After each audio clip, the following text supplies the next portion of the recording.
हमारे इस huge universe में एक नहीं न जाने ऐसी कितनी घटना है जिनको एस्ट्रोनॉमर्स जानते हैं और नहीं जानते हैं। जिनको जानते हैं उनमें से कुछ को नाम दिया गया है और कुछ बिना नाम के ही हैं। तो जिनको नाम दिया गया है उन्हीं में से एक फिनोमिना है जिसको नाम दिया गया है ग्रेट कंजक्शंस।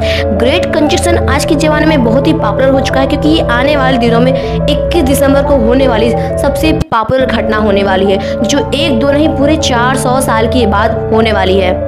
तो आज हम बात करने वाले हैं व्हाट इज ग्रेट कंजक्शंस। जब हमारे अर्थ से मतलब पृथ्वी से दो प्लैनेट्स एक दूसरे के करीब आते देखे जा सके तो उन्हें कंजक्शन कहते हैं। लेकिन जब बृहस्पति यानी जुपिटर और सैटर्न यानी सैटर्न मतलब शनि जैसे बड़े प्लैनेट्स जब बहुत ही लॉन्ग पीरियड के बाद लगभग 100-200 सालों के बाद एक दूसरे के करीब आते हैं तो इसे ग्रेट कंजक्शन कहा जाता है।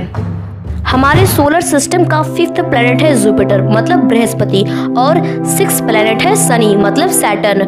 जुपिटर ऑलमोस्ट 12 साल में सन की रोटेशन को कंप्लीट कर लेता है, वही सैटर्न ऑलमोस्ट 30 साल में सन की रोटेशन को कंप्लीट करता है।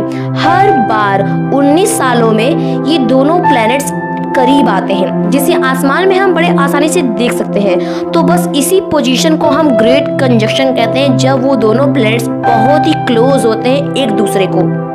इस ग्रेट कंजक्शन फिनोमेना को क्रिसमस स्टार और स्टार ऑफ बेथलेहम के नाम से भी जाना जाता है। 1614 में जर्मनी के फेमस फिजिशियन कैपलर ने इस फिनोमेना को लेकर एक खास थ्योरी दी थी।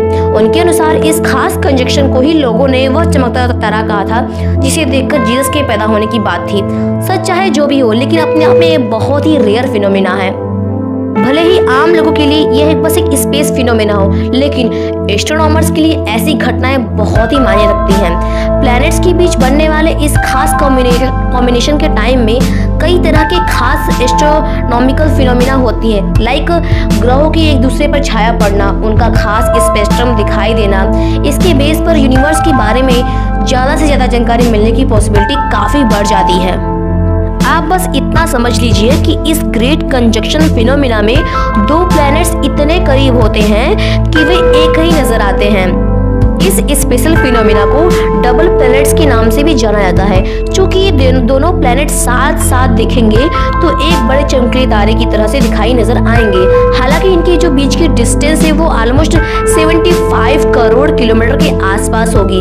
एंड अकॉर्डिंग टू नासा इस तरह के कंजक्शन हर 20 साल में होते ही हैं, लेकिन ज्यादा करीब आने की घटना कई सेंचुरीज में एक बार ही होती है। ग्रेट कंजक्शन में दो प्लैनेट्स में बस 0.1 डिग्री की डिस्टेंस ही होती है।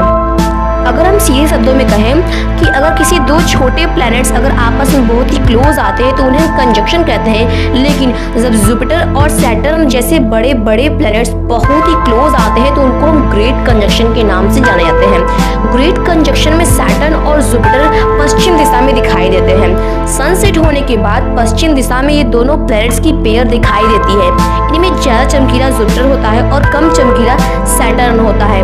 ये दोनों प्लैनेट्स करीब रात 8 बजे के बाद अस्त हो जाते हैं, मतलब रात के 8 बजे के बाद ये दोनों प्लैनेट्स नहीं दिखाई देते हैं। ये ग्रेट कंजक्शन लगभग 400 साल बाद 2020 में एक बार फिर होने जा रहा है। आई होप कि आप समझ ही गए होंगे कि what is the great conjunction. So आज के लिए बस इतना ही।